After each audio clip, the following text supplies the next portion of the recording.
ছোট ছোট বাচ্চা, গরুর বাচ্চাকে যদি আপনি আদর করেন, দেখবেন গরুর মা, বাচ্চার মা গাভী পর্যন্ত আপনার দিকে মায়ার নজরে তাকাবে। আপনি যদি একটা বাঘের বাচ্চাকে আপনি আদর করেন, দেখবেন ওই বাঘও পর্যন্ত আপনাকে সাথ দিবে যে আমার বাচ্চাটাকে সে আদর করতেছে, খাবার খাওয়াইতেছে। আপনি যদি একটা হাতির বাচ্চাকে আদর করেন, হাতি পর্যন্ত চিন্তা করবেন সে আমার বাচ্চাকে আদর করতেছে, খাবার খাওয়াচ্ছে। এই উপস্থিতি, এই ছোট্ট বাচ্চাদের প্রতি মায়া দয়া আমরা দিনে আল্লাহ দিয়েছেন। তাম সৃষ্টির ভিতরে আমার রব 100 ভাগ মায়া ভালোবাসাকে ভাগ করলেন, একটা ভাগ মায়া ভালোবাসা তাম সৃষ্টির মধ্যে আল্লাহ দিলেন, আর 99 ভাগ দয়া মায়া আল্লাহ নিজের কাছে রেখে দিলেন। সাহাবীরা জিজ্ঞেস করলেন, ইয়া রাসূলুল্লাহ, ওই 99 ভাগ দয়া মায়া দিয়ে আল্লাহ কি করবে? বলে, সাহাবীরা তোমাদের জন্য সুসংবাদ, ওই 99 ভাগ দয়া মায়া দিয়ে আল্লাহ কিয়ামতের ময়দানে আমার উম্মতের বিচার করবে। আল্লাহু আকবার। আরো জোরে বলেন, কত ভাগ? 99। কত ভাগ? কত ভাগ? আমাদেরকে দিছে কয় ভাগ? এক ভাগের কারণে আপনি আমাকে ধমক দিচ্ছেন যে আপনি বাচ্চার গায়ে হাত দিলেন কেন? আজকে ফিলিস্তিনের বাচ্চাদেরকে নির্মমভাবে ক্ষুধার্ত রাখে হত্যা করার কারণে সারা পৃথিবী কিন্তু ফুঁসে উঠছে। যদিও আরব বিশ্বের আমির আমরাদের চোখ না খুললেও কাফের বাহিনী, যাদেরকে আমরা কুফফার মনে করি, খ্রিস্টান মনে করি, উন্নত বিশ্বের ইউরোপ, অস্ট্রেলিয়ার মতো দেশের মানুষেরা এই সাধারণ ফিলিস্তিনের এই নিষ্পাপ শিশুদের জন্য তারাও পর্যন্ত আন্দোলনে লক্ষ লক্ষ মানুষ নেমে গেছে। পৃথিবীর উন্নত বিশ্বের দেশগুলি তারা আন্দোলনে ঝাঁপিয়ে পড়েছে, রাষ্ট্রপ্রধানও পর্যন্ত প্রতিবাদ করতেছে। কিন্তু আফসোস আর দুঃখের বিষয় হলো আমাদের মুসলিম মিল্লাতের আরব বিশ্বের আমির আমরাদের এখনো ঘুম ভাঙে নাই, নেশা কাটে নাই, অথচ আমরা তাদের দলিল দিয়ে বসে থাকি। কথা বলে ঠিক? আরবের দলিল দিয়ে বসে এখনো নেশা কাটে। এই নেশা কাটবে কেন? এখনো আরব নেতাদের নেশা কাটে, নেশা কাটবে, নেশা কাটবে। এবং কাতারে একটা মারছে, এরপরে 4টে 5টা আরো কয়েকটা দিবে। বাটাম চালান যখন দিবি তখন নেশা কাট, নেশা কাট। এখন নেশা কাটবে না, নেশা আরো পরে কাট, আরো পরে কাট। ভালো করে শুনে যান বাপ আমার, এই শিশু বাচ্চাদের প্রতি পৃথিবীর অন্যান্য ধর্মের মানুষের মায়া লাগতেছে যে এই বাচ্চাদেরকে এইভাবে মারাটা, এটা একবার অন্যায়।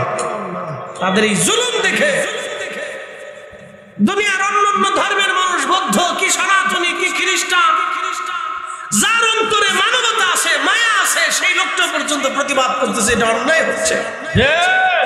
পৃথিবীর যে মানুষই হোক, হিন্দু হোক, বৌদ্ধ হোক, খ্রিস্টান হোক, মাজুসি হোক, শিখ হোক, আপনি অন্যায় ভাবে কাউকে মারতে পারেন না। আল্লাহ এই বিধান, এই কোরআন আল্লাহ দেন। আল্লাহ বলেছেন, মান কাতালা নাফসান বিগাইরি নাফসি আও ফাসাদিন ফিল আরদি ফাকান্নামা কাতালান নাস জামিআ। হে মানব জাতি, তোমরা যদি আমার একজন মানুষকে হত্যা করো, নিরপরাধ মানুষ, আল্লাহ এখানে মুসলিমের কথা বলেন নাই, বৌদ্ধ, খ্রিস্টান, মাজুসি, শিখ, সনাতনী, আল্লাহ কারো কথা বলেন নাই, বলেছেন মানুষের কথা। মান কাতালা নাফস, জীবনের কথা বলেছেন, জীবনের কথা বলেছেন। জীবনের কোন জীবন? যে জীবনটা নিরপরাধ জীবন। মান কাতালা নাফসাম বিগাইরি নাফসিন আও ফাসাদিন, এমন এক ব্যক্তিকে তোমরা হত্যা করেছো যে কাউকে হত্যা করে নাই এবং সে ফাসাদ সৃষ্টি করে নাই, বিশৃঙ্খলা করে নাই। তোমরা একজন নিরপরাধ মানুষকে হত্যা করেছো। কাতালান নাস জামিআ, তাকে হত্যা করা মানে তাম পৃথিবীর মানুষ মেরে ফেললে যে অপরাধ হবে, একজন নিরপরাধ মানুষকে হত্যা করলে সেই পরিমাণ অপরাধ হবে। আমার রব এই কোরআনে তার বিধান দিয়ে দিলেন, সারা পৃথিবীর যে কোনো প্রান্তে যে কোনো মানুষ অন্যায় ভাবে যদি জুলুম করে হত্যা করে এবং গণহত্যা করে, আজকে আপনি যদি দেখেন রোহিঙ্গাদের দিকে তাকাইয়া, আমার পার্শ্ববর্তী আরাকান, যারা 1200 বছর ধরে ওই জমিনে টিকে আছে, 1000 বছর ধরে যারা ওই জমিনের সাক্ষী, আজকে আরাকান রোহিঙ্গা মুসলমানদেরকে নির্মম ভাবে জবাই করে করে করে করে নির্মম ভাবে হত্যা করা হয়েছে। 1 লক্ষের উপরে মানুষ হত্যা করা হয়েছে। আহা, কি করেছি আমরা? কিচ্ছু করতে পারি, কিচ্ছু করতে পারি। পারছি কিছু করতে? কিছু করতে পারে। কি করছে সারা বিশ্বের জাতিসংঘ? কি করছে? জাতিসংঘ না জাতিসংঘ বুঝে বুঝি এটা কোন সংঘ তাও বুঝিবে। এটার ভিতরে আছে আবার নিরাপত্তা পরিষদ। এতে কি নিরাপত্তা? নিজের নিরাপত্তাই দিতে পারে। বল হুজুর এই ওয়াজ আপনার এখানে করে লাভ কি? আমি এখানে করবো না তো করবো কি? গর্তের ভিতরে যাই। আপনাকে সতর্ক করা আমার দায়িত্ব। কি দায়িত্ব? উম্মত বিপদগ্রস্ত। আমাদের এখনই সময় আমাদের সন্তানদেরকে তৈরি করতে হবে। কথা বলেন ঠিক না বেঠিক? জীবিত থাকলে হবে না, আগামী প্রজন্ম সন্তানদেরকে তৈরি করতে হবে।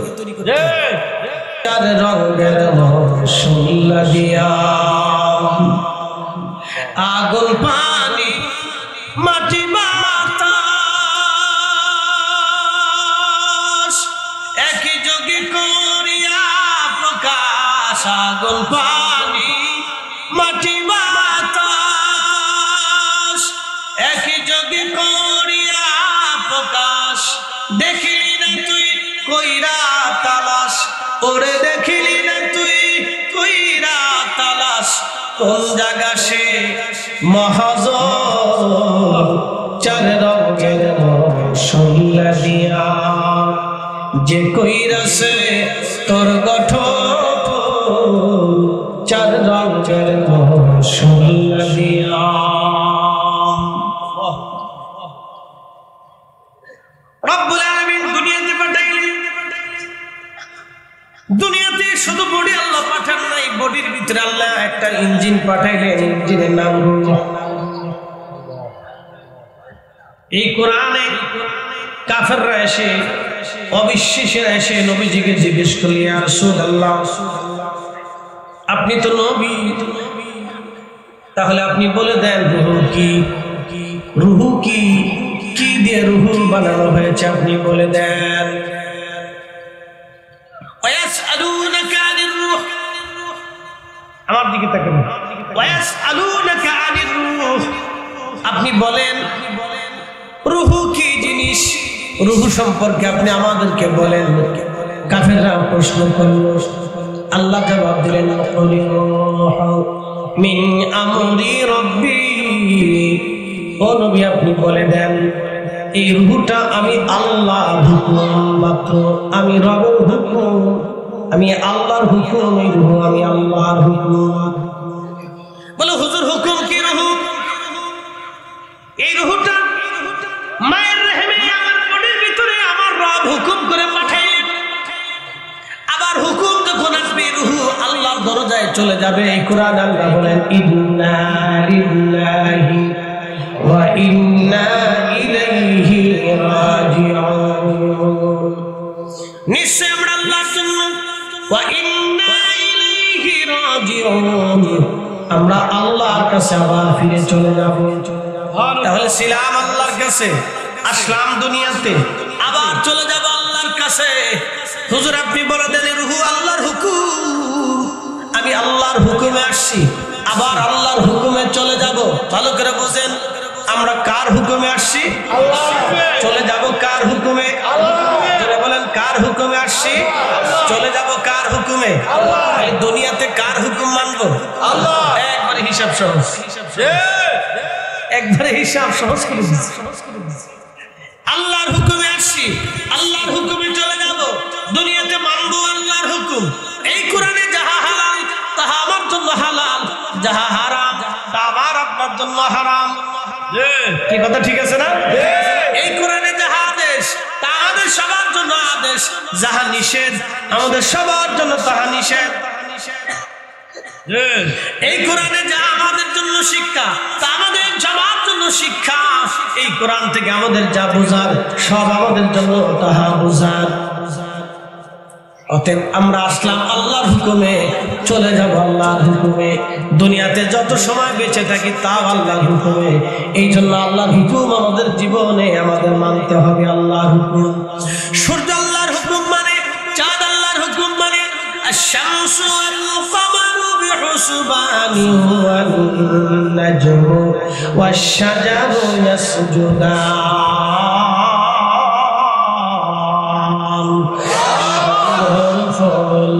সুন্দর সুন্দর ফল মিঠা নদীর পানি খোদা তোমার মেঘের বাণী খোদা তোমার মেঘের বাণী তুমি কতই দিলে রতন ভাই বারাদার পুত্র সজন বলেন তুমি কতই দিলে রতন ভাই বারাদার পুত্র সজন খোদা পেলে অন্ন যোগাও মানি চাই না মানি খোদা তোমার মেঘের বাণী আল্লাহুম্মা সাল্লি আলা সাইয়্যিদিনা মুহাম্মদ ওয়া আলা আলি সাইয়্যিদিনা মাওলানা মুহাম্মদ বুঝতে কি কোনো অসুবিধা না চলে যাব কার হুকুমে আল্লাহ আসছি কার হুকুমে আল্লাহ দুনিয়াতে মানব কার হুকুম আল্লাহ হিসাব শেষ হিসাব একবার শেষ যারা মানছে তারা কৃতকার্য হয়েছে যারা মানে নাই তাদের আখিরাত কঠিন হয়েছে কঠিন হয়েছে প্রিয় উপস্থিতি খুব মনোযোগ দিবেন যারা দুনিয়াতে আল্লাহর হুকুম মানলো তারা কামিয়াব তারা কামিয়াবি নিয়ে চলে গেল যারা মানে নাই আহা তাদের জিন্দেগি বরবাদ হয়ে গেল এই জন্য হযরত আদম সফিউল্লাহ আলাইহিস সালাম আমাদেরকে দোয়া শিখিয়েছেন রব্বানা যালামনা আনফুসানা ওয়া ইল্লাম তাগফির লানা ওয়া তারহামনা লানাকুনান্না মিনাল খাসিরিন রব্বানা যালামনা আল্লাহ আমি আমার নফসের সাথে জুলুম করেছি আমি আমার আত্মার সাথে জুলুম করে ফেলেছি যে আত্মা তোমার কাছে চলে যাবে এর সাথে আমি জুলুম করে ফেলছি আমি আমার জীবনের সাথে জুলুম করেছি আমি আমার জিন্দেগীর সাথে জুলুম করেছি আমার দিকে তাকান ভালো করে বুঝে যান আমি আমার জীবনের সাথে জুলুম করেছি আমার জীবন তো রোহের জগৎ থেকে শুরু কি ভাবতেছেন আমাদের জীবন কোন জগৎ থেকে শুরু রুহের জগৎ থেকে আমাদের জিন্দেগি শুরু রুহের জগতে কত হাজার বছর ছিলাম আমাদের কারো জানা নাই এরপরে আল্লাহ মায়ের রেহেমের ভিতরে রেহেমের জগতে নিয়ে আসলেন রেহেমের জগতে আমরা ছিলাম কতদিন 4 মাস সময়ে রেহেমের জগতে আল্লাহ রূহ পাঠায় 4 মাস থেকে 6 মাস 2 মাস পর্যন্ত আমাদেরকে মায়ের রেহেমের ভিতরে আল্লাহ রাখে 6 মাস পর্যন্ত একটা বাচ্চা পরিপূর্ণ হয় 6 মাসের আগে বাচ্চা পরিপূর্ণ হয় না 6 মাস পরে 8 মাসেও হতে পারে 9 মাসেও হতে পারে 10 মাসেও হতে পারে আল্লাহ আমাদেরকে মায়ের রেহেম থেকে দুনিয়াতে নিয়ে আসেন মনোযোগ দিবেন উপস্থিতি হাজিরিন ভালো করে বুঝে যান আল্লাহ 6 মাস থেকে 8 মাস 9 মাস 10 মাসের ভিতরে আমাদেরকে দুনিয়াতে আল্লাহ নিয়ে আসেন এই সামান্য জিন্দেগিতে রেহেমের জগতে আমরা ছিলাম আহা রেহেম থেকে আল্লাহ দুনিয়াতে নিয়ে আসলেন দুনিয়ার জগতের হায়াত হলো কত বছর কারো 10 মিনিটও হয় কারো 1 বছরও হয় কারো 100 বছরও হয় কম বেশি করে আল্লাহ দুনিয়ার জগতে আমাদের হায়াত দেন এই দুনিয়ার জগৎ থেকে আমার রূহটাকে আল্লাহ নিয়ে গেল ওয়া ইন্না ইলাইহি রাজিউন আল্লাহ নিয়ে চলে গেল তার দরবারে সুম্মা তুরাদ্দুনা ইলা আলিমিল গায়বি ওয়াশ শাহাদাত আল্লাহ তার দরবারে নিয়ে চলে গেল যিনি আমাদের গোপনে গোপনে সব জানেন আল্লাহ তার কাছে নিয়ে চলে গেল তার কাছে নিয়ে চলে যাওয়ার পরে আল্লাহ আমাদেরকে স্থান দিয়ে দিলেন আলবে বরজাত কবরের জিন্দেগিটা আল্লাহ দিয়ে দিলেন ইল্লিনে অথবা সিজ্জিনে আল্লাহ দিয়ে দিলেন হাজীগঞ্জবাসী ভালো করে বুঝে যাবেন রূহ সৃষ্টি করলেন আল্লাহ আদম সফিউল্লাহকে সৃষ্টি করার পরে ওই যমুনা থেকে রূহ কোটি কোটি লক্ষ লক্ষ হাজার হাজার বছর আল্লাহর দরবারে ছিল। এখান থেকে আল্লাহ মায়ের রেহেমের ভিতরে পাঠাইলেন, মায়ের রেহেম থেকে আল্লাহ দুনিয়াতে নিয়ে আসলেন। দুনিয়ার জগৎ থেকে আল্লাহ আমাদেরকে আবার কবরের জগতে নিয়ে চলে যাবেন। কবরের জগতে নিয়ে চলে যাওয়ার পরে আল্লাহ হাসরের ময়দানে উঠাবেন। ওয়াবিল আখিরাতি হুম ইউকিনুন। আল্লাহ আখিরাতের ময়দানে আমাদেরকে উঠাবে। মালিকি ইয়াউমিদ্দিন, যিনি বিচার দিনের মালিক হবে, সে হাসরের মাঠে আল্লাহ আমাদেরকে আবার উঠাবে। রূহকে আল্লাহ উঠাবে। ছিল কবরের জিন্দেগিতে, তার আগে ছিল দুনিয়ার জিন্দেগিতে, তার আগে ছিল রেহেমের জিন্দেগিতে, তার আগে ছিল রুহের জিন্দেগিতে। রুহু থেকে রেহেম, রেহেম থেকে দুনিয়া, দুনিয়ার থেকে বরজাখের জগতে, বরজাখ থেকে হাসরের জগতে, হাসর থেকে আল্লাহ রাব্বুল আলামিন আমাদেরকে আবার নিয়ে গেলেন আরশে মুআল্লার ছায়ার নিচে। সুবহানাল্লাহ, আসতে না, জোরে জোরে জোরে জোরে। এই আরশে মুআল্লার ছায়ার নিচে কারা থাকবে বলে দিয়েছি, বলে দিয়েছি। হাসরের ময়দানে রূহকে আল্লাহ নিলেন, কিন্তু আরশে মুআল্লার নিচে আবার আল্লাহ নিবে। আরশে মুআল্লার জগতের নিচে আল্লাহ কারে রাখবে? আল্লাহ কয়েক শ্রেণীর বান্দাকে আরশে মুআল্লার নিচে জায়গা করে দিবে। এক শ্রেণী যারা দুনিয়াতে ন্যায় বিচার করত। কি বিচার? ন্যায় বিচার। কয় জায়গায় ন্যায় বিচার হয় বাংলাদেশে? বহু জায়গা। কি যে বাটাম চালান হবে।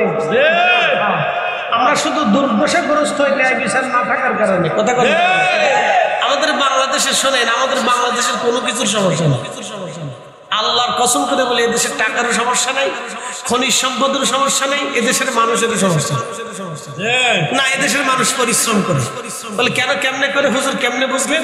যে বাটা সৌদি আরবে যায় উত্তপ্ত মরুভূমির বালির ভিতরে যাইয়া রাখালগিরি করে টাকা এদেশে পাঠাইতে পারে, সে দেশের মানুষ পরিশ্রমে কখনো দুর্বল না। যে দেশের মানুষ রিক্সা চালাইয়া সারা দিন পরিশ্রম করে মাঠের মধ্যে পাটের ক্ষেতের ভিতরে, গরমের ভিতরে, মরিচ ক্ষেতের ভিতরে, যে মানুষ, যে দেশের মানুষ পুরে পুরে ঝাল মরিচের স্বাদ নিয়ে আর আখের ক্ষেতের ভিতরে সেই গা গতুর কাটিয়া পাড়িয়া যে দেশের মানুষ পরিশ্রম করে রুটি রুজি করতে পারে, সে দেশের মানুষ পরিশ্রমী, অবশ্যই পরিশ্রমী। শুধু আমার দেশের অবস্থাই হচ্ছে, আমাদের দেশের আইন আছে কিন্তু আইনের প্রয়োগ নাই। যদি আইনের প্রয়োগ থাকতো আর সুষ্ঠু বিচার দেশে হতো, তাহলে এ দেশ সোনার দেশ, সোনার দেশ হয়ে যাইতো। কথা বলছি সরিষাপটামি সিটারি বাদ করে দেশে থাকতাম, সব ঠিক হইবে, সব ঠিক হইবে। আমার দেশে কোনো কিছুর সমস্যা নেই, পার্লামেন্টেরও সমস্যা নেই, সংবিধানের সমস্যা নেই, কাজেরও সমস্যা নেই। এদেশের লোক কাজ করে খেতে যায়, পরিশ্রম করতে পারে, কোনো সমস্যা নেই। মানসিকতারও সমস্যা, শুধু সমস্যা একটা জায়গায়, আইনের প্রয়োগ ঠিক মতো, ঠিক মতো আইনের সুষ্ঠু ব্যবহার, আদালতের নিরপেক্ষ বিচার ব্যবস্থা আর সঠিক বিচার। বিচার প্রশাসন যদি সঠিক হয়ে যায়, শক্ত হয়ে যায়, বাংলাদেশ শক্ত হয়ে যায়। প্রশাসন যদি শক্ত হয় তো বাংলাদেশ শক্ত হয়ে যায়। বলে হুজুর কি করে বললেন? কি করে বললেন? আপনাদেরকে আরেকটা ছোট্ট করে বুঝাই, ছোট্ট করে বুঝাই। সিলেটের ভোলাগঞ্জের সাদা পাথর চুরি করে নিয়ে আসে, কদিন আগে ঘটনা শুনছেন না? সেই জায়গায় আমি ঘুরে গেলে আসছি, খুব সুন্দর জায়গা, খুব সুন্দর জায়গা সিলেটের। আমার যাওয়ার এক সপ্তাহ পরে এই ঘটনা। আচ্ছা বলেন তো, ভোলাগঞ্জের পাথর কি কুত্তাই লই আইছে? কেটাই লইল? কোন মানুষে? ভারতের মানুষে, বাংলাদেশে। তো এই মানুষের ভিতরে কি মুসলমান নাই? আছে। কি কথা বল না? সবই মুসলমান, সবই 99% মুসলমান। বললাম আর কি, 99% মুসলমানের পাথর চুরি করে এলো। তো কার পাথর? ওর বাপের টানছে, যে না এই দেশের টানছে। দেশের টাকাটা আমারটা, আপনারটা, আমারটা আপনার টানছে। দেশে গরিবেরটা, ফকিরটা, পাগলেরটা, বেকারেরটা 18 কোটি জনগণের পাথরও চুরি করে নিয়ে আসছে। মুসলিমে কয়েকজন মানুষ চুরি করে নিয়ে আসছে। আচ্ছা ভালো কথা, ভালো কথা। চুরি করে আনার পরে সারা ফেসবুক লাইভ টাইপ দিয়ে মানুষের একবারে সয়লাভ করে ফেলানোর পরে প্রশাসনের টনক করছে। এখন ওইখানে সিলেটের ডিসি হচ্ছে সেই সাবেক একজন, এই কি বলে আপনার, সরোয়ার সাহেব। তিনি আগে ম্যাজিস্ট্রেট ছিলেন, খুব একনিষ্ঠ ভদ্র মানুষ এবং খুব আপনার কি বলে ম্যাজিস্ট্রেট মারাত্মক খুব ভোক্তা অধিকার দপ্তরের একেবারে আপনার নির্ভেজাল একজন ম্যাজিস্ট্রেট ছিলেন। দোয়া করি ওনার জন্য, আল্লাহ ওনার দীর্ঘ হায়াত দিক বলে না। উনি ওসি হয়ে ডিসি হয়ে যাওয়ার পরে উনি ঘোষণা দিয়ে দিলেন, যদি 1 সপ্তাহের ভিতরে পাথর তোমরা ফিরাই না দাও তাহলে চোখের ঘুম হারাম করে ফেলবে। কিসের ঘুম হারাম করবে? তো যেখানে যে ঘুমাও সেখান থেকে ধরে নিয়ে বাস 1 সপ্তাহের ভিতর পাথর জায়গাটা জায়গাইছে। তাহলে বাংলাদেশে কোনো কিছুর অভাব নাই। অভাব হলো প্রশাসক যদি ঠিক হয়ে যায় তো বাংলাদেশ ঠিক হয়ে যাবে। কথা বলে ঠিক কিনা? সব ঠিক হয়ে যাবে, তারের মতো সোজা হয়ে যাবে। জায়গায় জায়গায় আগুন দেওয়া, মাজার ফাইলে ভাঙে ফেলে দেওয়া, প্রশাসক যদি ঠিক হয়ে যায় তো একবারে সব তারের মতো সোজা হয়ে যাবে। কথা বলে ঠিক কিনা? একবারে তারের মতো সোজা হয়ে যাবে। আমাদের কোনো কিছুর অভাবের জায়গায় প্রিয় উপস্থিতি খুব ভালো করে শুনে যাবে। দুনিয়াতে যারা নেই বিচার করবে, আমার রব বললেন ওই হাসরের ময়দানে আরশে আল্লাহর নিচে আমি আল্লাহ তাদের ছায়ার ব্যবস্থা করে দেব, জায়গার ব্যবস্থা করব। ওই জগতে তারা থাকবে। দুনিয়াতে যারা 1 হাতে দান করবে আর 1 হাত জানবে না, গোপনে দানশীল হবে, আল্লাহ তাকে আরশে আল্লাহর নিচে জায়গা করে দিবে। দুনিয়াতে মসজিদ থেকে বের হয়ে আবার তার নজর, তার দিল, তার মন মসজিদে গেঁথে রেখে আসবে। নামাজ পড়ে আসার পরে আবার মসজিদে যাওয়ার জন্য সে পাগল পড়া থাকবে। এই লোকটাকে আমার আল্লাহ আরশে আল্লাহর নিচে জায়গা করে দিবে। ওই সুন্দরী মহিলা একজন যুবককে খারাপ কাজের জন্য আহ্বান করেছিল, আর একজন যুবক সুন্দরী কোনো মেয়েকে আহ্বান করেছিল খারাপ কাজের জন্য। দুইজন আল্লাহর ভয়ে নিজেকে নিবৃত করেছিল। এই যুবক যুবতীকেও আমার রব আমার আল্লাহ আরশে আল্লাহর নিচে জায়গা বরাদ্দ করে দেবে। নিচে জায়গা করে দিবে। এই কোরআনে আল্লাহ বলেন, আলা ইন্না আউলিয়া আল্লাহি লা খাউফুন আলাইহিম ওয়া লা হুম ইয়াহজানুন। সাবধান আমার ওলিদারা, তাদের কোনো ভয় নাই, তাদের কোনো চিন্তা নাই, তারা গমগীন হবে না, চিন্তিত হবে না, তারা ভয় পাবে না, চিন্তাগ্রস্ত হবে না। আয়াতের তাফসীরে প্রিয় নবী বললেন, কিয়ামতের ময়দানে একদল শ্রেণীর বান্দাকে আল্লাহ আরশে আল্লাহর নিচে জায়গা করে দিবে। নূরের মিম্বরে নূরের চেহারা নিয়ে তারা বসে থাকবে। অন্যান্য নবীরা তাদের মর্যাদা দেখে বলবে, ইয়া রাব, এরা কারা? নূরের মিম্বরে নূরের চেহারায় এরা বসে আছে, আল্লাহ এরা কারা? শহীদরা বলবে, আল্লাহ দিনের জন্য আমরা শহীদ হয়েছিলাম, রক্ত দিয়েছিলাম, জীবন দিয়েছিলাম। ইয়া রাব, এরা কারা আজকে আরশে আল্লাহর নিচে নূরের মিম্বরে নূরের চেহারায় বসে আছে? আমার আল্লাহ বলবে, হে আমার শহীদরা, হে আমার নবীরা, এরা হচ্ছে দুনিয়ার ওই সমস্ত ব্যক্তিরা যারা একজন আর একজনকে আমি আল্লাহর জন্য ভালোবেসেছিল, একজন আর একজনকে আল্লাহর জন্য ভালোবেসেছিলেন, একজন আর একজনকে আল্লাহর জন্য ভালোবেসেছিল। আমরা হযরত সৈয়দ আহমদ শাহকে আল্লাহর জন্য ভালোবাসি। আমরা ইমামে রাব্বানি গাউসে সামদানি হযরত মুজাদ্দিদ আল-ফাসানিকে আল্লাহর জন্য ভালোবাসি। আমরা হাজা বাহাদুর নকশবন্দি বুখারীকে আল্লাহর জন্য ভালোবাসি। 360 আউলিয়াকে আল্লাহর জন্য ভালোবাসি। 12 আউলিয়াকে আল্লাহর জন্য ভালোবাসি। আমরা ওলিদেরকে আল্লাহর জন্য ভালোবাসি। কুতুবউদ্দিন কাকি, নিজামউদ্দিন আউলিয়া, খাজা বাবা আজমেরি, হযরত হুজুর গাউসে পাক মহিউদ্দিন আব্দুল কাদের জিলানী, হযরত বাইজিদ মুস্তামি আবুল হাসান কারকানি, হযরত ইমাম জাফর সাদিক, ইমাম মুহাম্মদ বাকির, ইমাম জয়নুল আবেদিন, ইমাম হুসাইন, আহলে বাইতে রাসূল, হযরত সাহাবা আজমাইন, সাহাবায়ে کرام, তাবিন, তাবিন, খুলাফায়ে রাশিদিন, খুলাফায়ে রাশিদিন ও আশরে মুবাশশিরিন ও তাবিন, তাবিন, আইম্মায়ে মুজতাহিদিন, মুতাআখিরিন, মুতাকাদ্দিমিন, ইমাম আবু হানিফা, ইমাম শাফিঈ, ইমাম মালিক, ইমাম হাম্বলি, আমরা তাদেরকে ভালোবাসি, আল্লাহর জন্য ভালোবাসি। আমরা বাংলার মুসলমান, ওলিদেরকে ভালোবাসি, আল্লাহর জন্য ভালোবাসি। কথা বলেন ঠিক না বেঠে?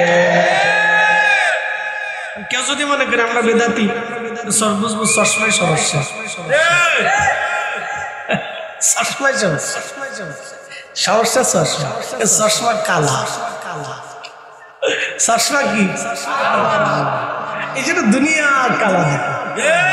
চশমা পড়ছে বেদাতির চশমা, দুনিয়া খালি বেদাত দেখে, নিজে বেদাতের মধ্যে ডুবে রয়েছে, এটার খবর।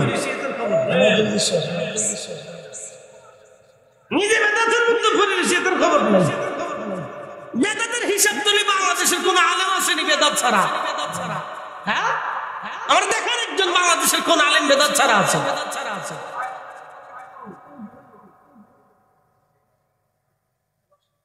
বেদাতের হিসাব বাংলাদেশের কোন আলেম বেদাত ছাড়া নাই, কোন ফিরের দরবার বেদাত ছাড়া নাই, কোন রাজনৈতিক দল ইসলামিক দল বেদাত ছাড়া নাই, কোন মাদ্রাসা বেদাত ছাড়া নাই, কোন মাদ্রাসা বেদাত ছাড়া নাই, সব বেদাতের অন্তর্ভুক্ত। বুখারী, মুসলিম, নাসি, তাফসীর, এই যে আমাদের এখন উসুল বিদ্যা পড়ানো হয়, হাদিসের উসুল, তাফসীরের উসুল, ফিকহের উসুল, এই সব সিস্টেম বহু বছর পরে তৈরি করা। এটা সাহাবীদের জামানাতে ছিল না। বেদাতের হিসাব করলে পৃথিবীর কোথাও বেদাত ছাড়া নাই, সব জায়গায় বেদাত। উনি এসে আমরা মিলাদুন নবীতে বেদাত তালাশ করার জন্য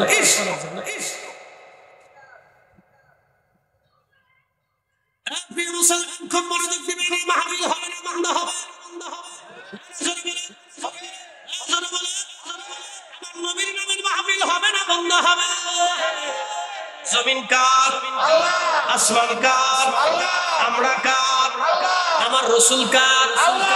আমরা তো আল্লাহর নবী, আল্লাহর পার্থক্য আছে না নাই? আছে। পার্থক্য আছে না নাই?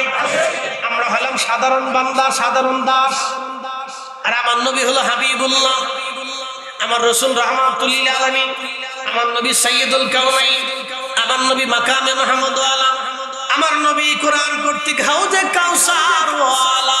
ঠিক কি না? আল্লাহ বলেন ইন্না আ'তাইনাকাল কাউসার ফাসাল্লি লিরাব্বিকা ওয়ানহার ইন্না শানিয়াকা হুয়াল আবতার। শুনেন, ভালো করে শুনে যান। আয়াত তো বললাম, সূরা কাউসার বললাম, এবার তাফসীর শুনে যান। অ্যাটেনশন, মনোযোগ দিবেন। কাফেররা নবীজিকে আবতার বলতো। আবতার, আবতার শব্দের অর্থ হচ্ছে নির্বংশ, বংশহীন। আবার শোনেন, আমাদের সমাজে যার বাচ্চা কাচ্চা হয় না, মানুষ তারে আটকুড়ে বলে। কথা ঠিক আছে না? কি বলে? আটকুড়িয়ে। বংশহীন বলে, নির্বংশ বলে। আমার নবীজির সন্তান হয়েছিল, নবীজির কন্যা হয়েছিল, ছেলে সন্তান আল্লাহ পাক দিয়েছিলেন, কিন্তু আল্লাহ ছোটকালে এই ছেলেদেরকে আল্লাহর কাছে নিয়ে চলে গেছে। কেন নিছেন, কোন হিকমতে নিছেন আমরা জানি না। প্রিয় নবীজির ছেলে সন্তানদেরকে আল্লাহ তার কাছে নিয়ে চলে গেছে। কিন্তু মেয়েদেরকে আল্লাহ দুনিয়াতে রেখে দিয়েছে। আরবের প্রথা অনুযায়ী ছেলের থেকে বংশ আসে, মেয়ের থেকে বংশ হয় না। বংশ আসে ছেলে থেকে, মেয়ে থেকে না। এই জন্য কাফেররা বলতে লাগলো আবতার, আবতার, নির্বংশ, নির্বংশ, নির্বংশ বলে প্রিয় নবীকে কষ্ট দিতে লাগলো। আল্লাহ সহ্য হলো না। একসাথে বলবেন আল্লাহু আকবার। সহ্য হয় নাই, আল্লাহ সহ্য হয় নাই। বলে কেন? আল্লাহর মেহবুবকে মানুষ টিটকিরি করতেছে। প্রিয় নবীজির মন খারাপ হয়ে গেল, মন বেজার হয়ে গেল। মনে রেখেন, প্রিয় কলিজার টুকরা সন্তানটা যদি বেজার হয়ে যায়, তো বাবার কলিজার ভিতরে ব্যথা লাগে যে আমার কাছে একটা ঈদের জামা কিনতেছে, দিতে পারি নাই। বাবার কাছে কিন্তু খারাপ লাগে, মায়ের কাছে খারাপ লাগে যে আমি আমার ছেলেটাকে কিছু দিতে পারলাম না। ওই মার কাছে, বাবার কাছে খারাপ লাগতে থাকে, ছেলেটাকে কিছু দিতে পারলাম না, মেয়েটাকে দিতে পারলাম না। মেয়ে একটা কাপড় কিনতে চেয়েছে, মেয়ে একটা গহনা চেয়েছে, বাবার কাছে বাবা দিতে পারে নাই, মন খারাপ। মেয়ে কথাবার্তা বলে না, মন বেজার করে থাকে। বাবা দেখে মেয়েটা মন বেজার করে আসে, বাবা বুঝে মেয়েটার মন বেজার। বলে কারণ কি? একটা গহনা চাইছিল, আমি দিতে পারি নাই। তখন এই বাবার অন্তরে কষ্ট লাগে, ব্যথা লাগে, ভালো লাগে না। যত সময় মেয়েটাকে খুশি না করবে, তত সময় বাবার ভালো লাগে না, মায়ের কাছেও ভালো লাগে না। আমার নবীজির মন বেজার, কারণ আপনাদেরকে বোঝাই দিয়ে যায় সন্তান আপনার মেহবুব, আপনি সন্তানের মেহবুব না। সন্তান আপনার মেহবুব, কারণ আপনি সন্তানকে বেশি ভালোবাসেন। সন্তানকে আপনি ভালোবাসেন, আপনি ভালোবাসেন, বাবা ভালোবাসে, মা ভালোবাসে। সন্তানরা বাবা মার মেহবুব, সন্তানরা বাবা মার মেহবুব, নাতিরা দাদা দাদির মেহবুব, নাতনিরা নানা নানির মেহবুব। দেখবেন সন্তানের কিছু হইলেও মা তেমন কষ্ট পায় না, কিন্তু নাতি নাতকু ব্যথা হইলে দাদা দাদিরা কষ্ট পায়। কারণ সন্তান থেকে মহব্বত নাতির প্রতি চলে যায়। এটা আমরা ফাটাই না, এটাতে ফাটাই কে? এটা বুঝে যা, আমরা দিই না। ওই যে মুরব্বীদের কাছে জিজ্ঞেস করবে, সন্তানের থেকে ছেলে মেয়েদের থেকে মহব্বত নাতি নাতকুরের প্রতি দাদা দাদি নানা নানি চলে যায়। আল্লাহ দিয়ে দে, ঘুরাই দে। ওই বাচ্চারা হলো মেহবুব, তো মেহবুব কষ্ট পাইলে বাবা মার কষ্ট লাগে। আমার নবী হলেন আল্লাহর মেহবুব, একসাথে বলবেন না মারহাবা। রাসূল হলেন আল্লাহর মেহবুব। প্রিয় নবীজিকে কাফেররা অবতার নির্বংশ বলে কষ্ট দিচ্ছে, গালি দিচ্ছে, আমার আল্লাহ সহ্য হলো না। সাথে সাথে আমার নবীজি ঘুমিয়ে আছেন, ঘুমের মধ্যে আল্লাহ সূরা নাযিল করলেন, ইন্না আ'তাইনাকাল কাউসার, হুজুর নিশ্চয়ই আমি আপনাকে হাউজে কাউসার দান করলাম। হাউজে কাউসারের মালিকানা আমি আল্লাহ আপনাকে দিয়ে দিলাম। ফাসাল্লি লিরাব্বিকা ওয়ানহার, আপনি উম্মতকে নামাজ পড়তে বলেন, কুরবানি দিতে বলেন, কারণ হাউজে কাউসার আমি দিয়েছি। ইয়া রাসূলুল্লাহ, আপনাকে আমি হাউজে কাউসারের মালিকানা বানিয়ে দিলাম। আগে হাদিয়া দিয়েছে আল্লাহ, আগে আল্লাহ তার নবীকে খুশি করলেন। প্রিয় নবীর ঘুম লেগে গেল। এরপর আল্লাহ বলেন, ফাসাল্লি লিরাব্বিকা ওয়ানহার ইন্না শানিয়াকা হুয়াল আবতার। নবীজি যারা আপনাকে আবতার বলতেছে, নির্বংশ বলতেছে, ইয়া রাসূলুল্লাহ আপনি শুনে রাখেন, ওরাই নির্বংশ, আপনি নবী নির্বংশ না। যারা আপনাকে নির্বংশ বলতেছে তারাই অরিজিনাল নির্বংশ। তাদের বংশ থাকবে না, কথা তো সত্য। বলেন আবু জাহেলের বংশের খবর আজকে পাওয়া যায় না, উতবা সাইবার বংশের খবর পাওয়া যায় না, আবু লাহাবের বংশের খবর পাওয়া যায় না। কোন আরব এসে দাঁড়ায় বলেন আমি আবু লাহাবের বংশের ছেলে, কেউ এসে দাঁড়ায় বলেন আমি আবু জাহেলের বংশের ছেলে, কেউ এসে দাঁড়ায় না উতবা সাইবার বংশের ছেলে। সবাই গর্ববোধ করে আমি আবু বকরের বংশ, আমি ওমরের বংশ, আমি উসমানের বংশ, আমি আলীর বংশ, আমি আবু হুরায়রার বংশ। কথা কন নাকি ঠিক কি না? সবাই দাবি করে আমি রাসূলের বংশ, যারা নবীর বংশ, তারা রাসূলের বংশ বলিয়া তারা প্রচার করিয়া তারা বুঝায় আমার রক্তে নবীর রক্ত লেগে আছে। ভাইজান, কারণ বংশ দামি, অনেক দামি বংশ। এই জন্য আল্লাহ বলেন, হুজুর আপনাকে যারা নির্বংশ বলতেছে মনে রাখবেন ওরাই নির্বংশ। ইয়া রাসূলুল্লাহ আপনাকে নির্বংশ বংশধারা আমি প্রবাহিত তো রাখবই। আপনার বংশ কখনো শেষ হবে না। আপনার বংশের মাধ্যমে শেষ সময় ইমাম মাহদী দুনিয়াতে আসবেন। আপনার বংশের মাধ্যমে আমি দুনিয়াতে ইসলামের আলো প্রজ্বলিত রাখবো। এর মাধ্যমে আমি আল্লাহ দুনিয়াতে দাজ্জালকে ধ্বংস করব। সুবহানাল্লাহ বলে। নবীর বংশ কিয়ামত পর্যন্ত টিকে থাকবে। কথা কন নাকি ঠিক কি? আল্লাহ রাসূলের বংশ কিয়ামত পর্যন্ত টিকে থাকবে। কিয়ামত পর্যন্ত টিকে থাকবে।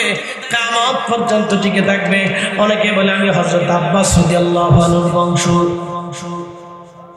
আমি আমির হামজার বংশ, কিন্তু কেউ কাফেরের বংশের পরিচয় দেয় না। কি কথা কন নাকি? দেয়। তাহলে তাদের বংশ শেষ। যদি বলেন তাদের বংশ শেষ। আর আল্লাহ কোরআনে বলে দিলেন কি, হুজুর আপনার বংশ চালু থাকবে, আপনি আত্মার না, নির্বংশ না, আপনার বংশই থাকবে। আল্লাহু আকবার। আসে না নাই?